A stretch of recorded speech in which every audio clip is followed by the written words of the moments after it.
आपको बता रहे दिल्ली में आंधी से पेड़ गिरे और पेड़ में दबने से 2 लोगों की मौत की भी खबर है, जबकि 6 लोग घायल बताए जा रहे हैं। घर गिरने की घटनाओं में 17 लोग घायल हुए हैं। तो देखिए, देर रात जो आंधी तूफान आया उसके बाद यह खबर आई है कि दिल्ली में पेड़ से दबने से 2 लोगों की मौत हुई, जबकि 6 लोग घायल हुए। वहीं घर भी गिरी है और घर गिरने की घटनाओं में 17 लोगों के घायल होने की खबर है। तो देर रात देखिए, जबरदस्त आंधी तूफान दिल्ली में आया। 50 से 70 किलोमीटर की स्पीड से हवाएं चल रही थी, जिसके बाद ये खबरें सामने आ रही हैं।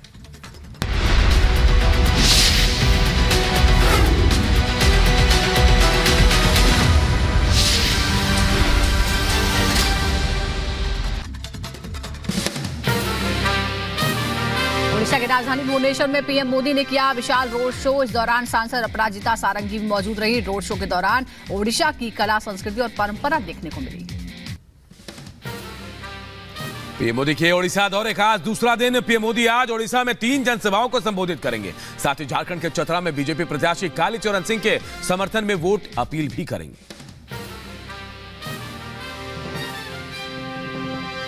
चुनाव को लेकर स्मृति ईरानी ने लोगों से की अपील। कहा, राम भक्तों, लोकतंत्र के हनुमान बन जाओ और कांग्रेस की लंका में आग लगा दो। 20 मई को कमल का बटन दबाओ और राम भक्तों की सरकार बनाओ। राम भक्तों, लोकतंत्र के हनुमान बन जाओ, कांग्रेस की लंका में आग लगाओ। 20 मई को कमल का बटन दबाओ, राष्ट्र भक्तों की सरकार बनाओ।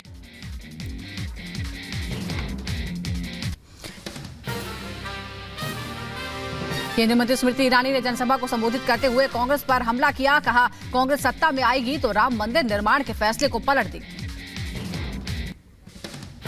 अगर कांग्रेस को एक भी वोट मिला, कांग्रेस को अगर सत्ता मिली तो कांग्रेस पार्टी राम मंदिर के निर्माण के निर्णय को बदल देगी।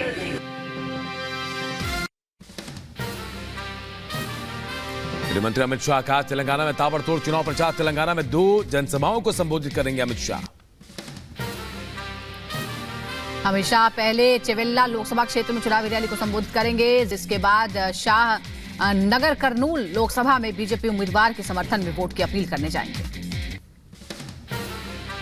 गृहमंत्री अमित शाह तेलंगाना में चुनाव प्रचार के बाद वाराणसी के लिए रवाना होंगे। शाह बीजेपी पदाधिकारियों के साथ पीएम मोदी के नामांकन की तैयारियों का जायजा भी लेंगे। सीएम योगी आदित्यनाथ भी आज वाराणसी जाएंगे। अमित शाह के साथ बैठक में हिस्सा लेंगे। इससे पहले सीएम योगी आज कानपुर और उन्नाव में जनसभाओं को संबोधित करेंगे। इसके साथ ही योगी बिहार के बेगूसराय में भी जनसभा करेंगे।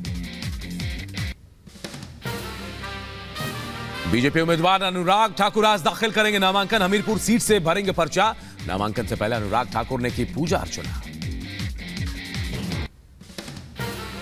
सपा अध्यक्ष अखिलेश यादव आज कन्नौज में निकालेंगे जनसंपर्क यात्रा। सुबह 11 बजे विधुना चौराहे से एरवा कटरा तक जनसंपर्क करेंगे। बड़ी खबर का रुख करते हैं और बड़ी खबर उत्तर प्रदेश के सीतापुर से, जहां 5 लोगों की हत्या कर दी गई। हत्या के बाद युवक ने खुद को भी गोली मारी है। मां, पत्नी और 3 बच्चों को गोली मारी युवक ने।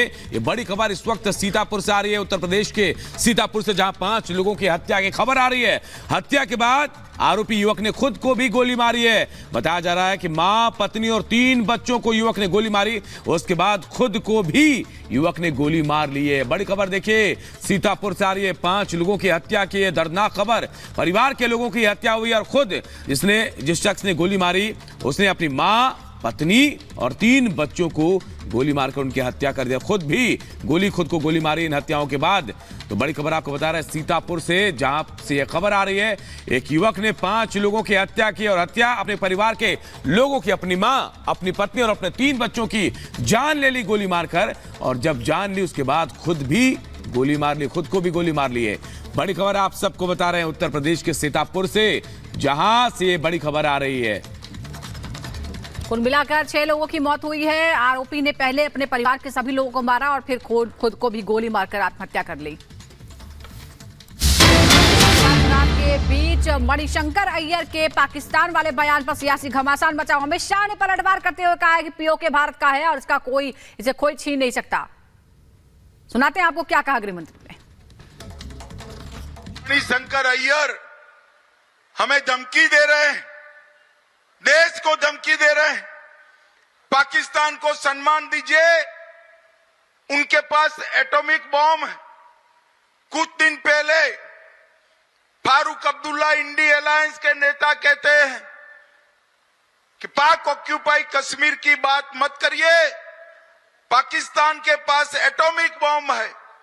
मैं कांग्रेस पार्टी और इंडी अलायंस वालों को कहना चाहता हूं, पाक ऑक्यूपाई कश्मीर भारत का है, इसको कोई नहीं छीन सकता, भारत से कोई नहीं छीन सकता। भाइयों बहनों, ये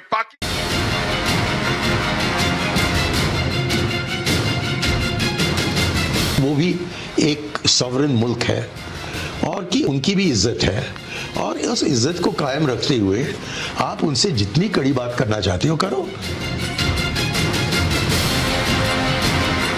कांग्रेस नेता मणिशंकर अय्यर का पाकिस्तान प्रेम एक बार फिर जागा है। जो देश हमेशा से ही भारत के खिलाफ साजिशें रचता रहा है, उससे वो बात करना चाहते हैं। जिसने कश्मीर में आतंकी हमले कराए, उससे वो बात करना चाहते हैं। जिसने कसाब जैसे हैवान को भेजकर मासूमों का कत्लेआम करवाया, उससे वो बात करना चाहते हैं। इतना ही नहीं, जिस मुल्क के फैसले उनकी सेना बंदूक के दम पर करती है, उस मुल्क से ये बात करना चाहते हैं।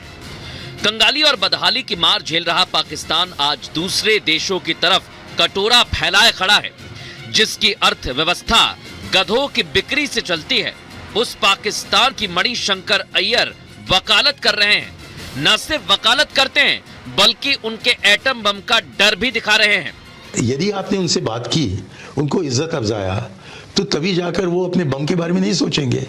लेकिन आपको उनको ठुकरा दिया और बच्चे जैसे कुट्टी कहते रहे, तो कोई पागल वहां आ जाए, वो बम निकाल ले, और फिर क्या होगा? मस्कुलर पॉलिसी, यदि आपके मसल्स हों और उनके मसल्स ना हों, मैंने अभी आपको बता दिया है वो जो हकीकत हम सबको पता है कि मसल्स उनके कहूटा में पड़े हुए हैं। ये भी है। और कहीं गलत फहमी फैल जाए तो तब दिक्कत में पड़ेंगे। मणिशंकर अय्यर पाकिस्तान की जुबान बोल रहे हैं, उसकी परमाणु ताकत का डर दिखा रहे हैं, लेकिन शायद उन्हें नए भारत की शक्तियों का अंदाजा नहीं है। शायद वो बालाकोट एयर स्ट्राइक को भूल गए हैं। शायद वो अंतर्राष्ट्रीय मंचों पर भारत की धमक भूल गए हैं। वो भूल गए हैं कि भारत जहां आज ग्लोबल मंचों की मेजबानी करता है, वहीं पाकिस्तान के साथ खड़े होने में कई मुल्कों को शर्म आने लगी है। मणिशंकर अय्यर अपने इस बात पर जोर दे रहे हैं कि पाकिस्तान की अपनी इज्जत है, लेकिन शायद मणिशंकर अय्यर को यह नहीं पता कि किसी को इज्जत उसकी पहचान के दम से मिलती है, और पाकिस्तान की पहचान दुनिया भर में आतंकियों की पनाहगाह के तौर पर है। यही वजह है कि भारत ही नहीं, विदेश में भी उसकी इज्जत करने से परहेज किया जाता है। कांग्रेस और मणिशंकर अय्यर को रिपब्लिक भारत पर दिए गए मोदी के बयान को ध्यान से सुनना चाहिए और समझना चाहिए कि भारत किन ऊंचाइयों की तरफ जा रहा है और पाकिस्तान कहां रह गया।